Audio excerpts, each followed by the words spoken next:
Hello, welcome to the virtual open evening at Winstanley College. Allow me to introduce myself. My name is Dr. David Potts and I'm the Head of Physics Engineering at Winstanley College.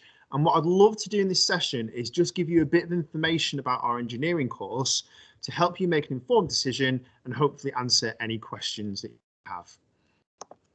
So why study engineering? Well, the fact is you can't get away from the fact that engineering is part of everything, well, pretty much everything we do in life. Your electronics, your cars, global warming strategies, efficient technologies, all of these rely on a knowledge of engineering. If you want, what the course will let you do is it'll let you develop an understanding of engineering disciplines, including mechanical engineering, electronical engineering, fabrication, machining, but also health and safety in the workplace. So over the 2 years of the course, what you'll get is you'll get a really good idea of how physics and maths are applied in a variety of different practical applications. But what you'll also get an opportunity to see is how exactly do engineers fit into the workplace? If you have a construction project and you employ an engineer, what is the engineer? What are the responsibilities that that engineer will have working on that project? So if you like the idea of studying physics and maths in a more vocational aspect, then engineering is definitely a qualification for you. Because of the structure of the course, which we'll come on to shortly, you also have a brilliant opportunity to your independent learning skills through project work. A proportion of the engineering course is an independent project, and that is where you can develop these skills which are very attractive to employers, apprenticeship providers, or universities. The fact is that engineers are creative people. Engineers have problems and they need to come up with solutions. Often they need to think outside of the box to think of effective solutions. So engineering is a creative subject. Employers are looking for people with good numerical skills, people who can think logically, who can think abstractly, who are critical thinkers, who like to come up with problems to solutions.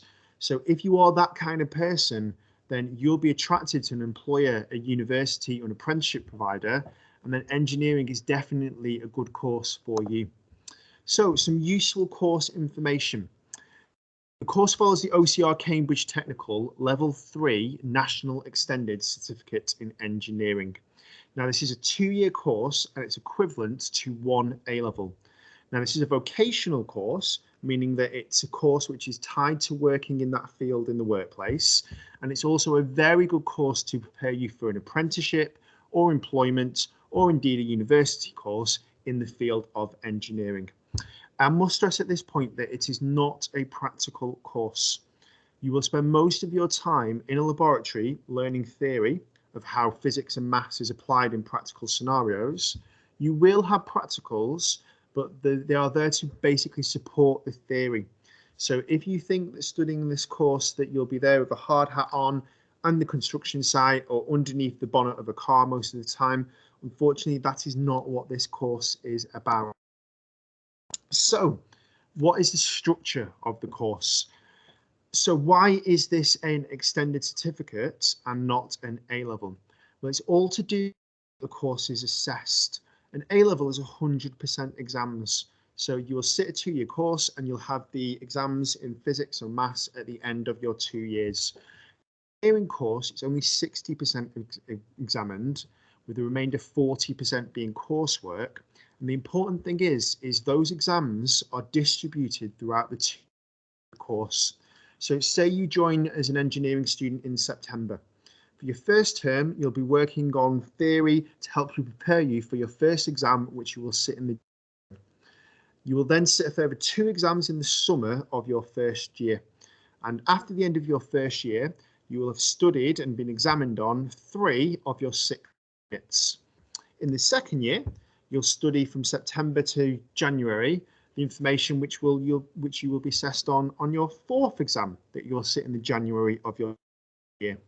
The remaining time in your course of these in the second year, that's what you will use to work on your independent project units. Now these are internally assessed, these are coursework based units, and that will form the other 40% of your grade. Now the brilliant thing about the engineering course is is you have the opportunity to resit each one of your examined units another time. So say in your first year, in your January exam, you don't do as well as you'd have liked. You have opportunity to resit that either in the summer of your first year, or the January of your second year, or the summer of your second year. And that's a brilliant thing about engineering. It's not pressured as the A-levels in physics and maths, where it all does rest on your performance in 3 exams at the end of 2 years. So if on your strong point, if you get nervous, if you find it difficult to prepare for a lot of exams in any one time, then engineering is a really good course for you. I stress that although it is not an A-level, in terms of course contact time, you have just as much as with any other A-level. So for a week, you'll have 4.5 hours. And also we expect as much work outside of class time as we do for any other A-level. So that would be a further 4.5 hours. So that is the structure of the course. What about a bit about what is the course actually made up of? So in September, in your first year, you'll come with us and you'll study for your first unit, which is mechanics for engineering. Now, engineers need to be good mathematicians. There's no way getting around that fact that engineers are good at maths. But an engineer studies maths in a mathematical context. So rather than, for example, doing trigonometry for the sake of trigonometry, which you may do in mathematics, an engineer and our engineering course will teach you trigonometry, but in a more practical application. So, for example, say you're putting up a beam to support a structure, and you need to know what is a specific angle to the horizontal you need to place that beam. We'll teach you the trigonometry in those applications.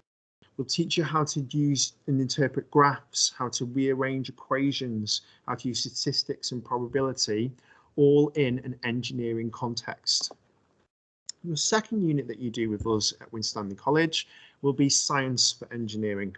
So what we do with this unit is we take you through a lot of the physics that engineers need to be able to understand in order to do their job. So we talk about SI units and measurements. It's very important that engineers use a standard system of units. What might happen is what happened a few years ago, is major disasters where engineers sent a probe to Mars. Some people were using units, some people were using imperial units. Because they were different, they all had different measurements, and it was a disaster. So we teach you the importance of using SI units. We talk fundamental principles of mechanical and electrical engineering. So we take your work on forces, work done, electrical physics, and we teach them in a practical scenario. We understand the properties of materials. So we'll take you through why it is that you'll build buildings with certain types of steel, but never other types of steel. Fluid mechanics. So how is it that if you're designing a sports car, you're able to make it move through the air as efficiently as possible without creating a lot of noise or heat? So we talk you through fluid mechanics. We also then talk about thermal physics. If you're wanting to conduct heat from one object to another, what is the type of material you would need to do that? And what is the physics behind the material that means that is the material that you would pick? We end the first year with taking your mechanics and basically stretching it further. We talk about the physics behind gears and pulley systems. How is it that gearbox works? If you're wanting to go faster in a car, why is it that you go to a higher gear? If it's that you want to control, for example, when you're going downhill, why is it you'd often go to a lower gear? If you're designing a system where you want to lift something very heavy off the ground, but you don't have that much force, say, for example, of a crane, how are the gears and pulleys able to do that? In the second year, your last examined unit is Principles of Electronic and Electrical Engineering. So we talk to you about how we generate electrical energy, how we generate an AC current or an AC voltage, how we can use that AC voltage or AC current in the home. We talk about analog and digital electronics, and we talk about how power supplies and power protection systems work. After your 4 examined unit, you then have the opportunity to take that theory and apply it to certain specific scenarios. Say you're really interested in the material properties side of the course. You can do a coursework module on material sciences. So you'll go further into why is it that certain materials behave certain ways. You may be interested in computer-aided design to talk about how you can accurately design something using computer software. So you can go down that route. In terms of support available, we will give you all of the materials that you need. So you don't need to be buying any books. Anything that you need, we will give you. We make a lot of use of the video resources of A-Level Physics Online. If there's anything in class that you're not understanding, you will have the opportunity for your notes being linked to go away in your own time and see if you can understand it basically in your bedroom or in your dining room.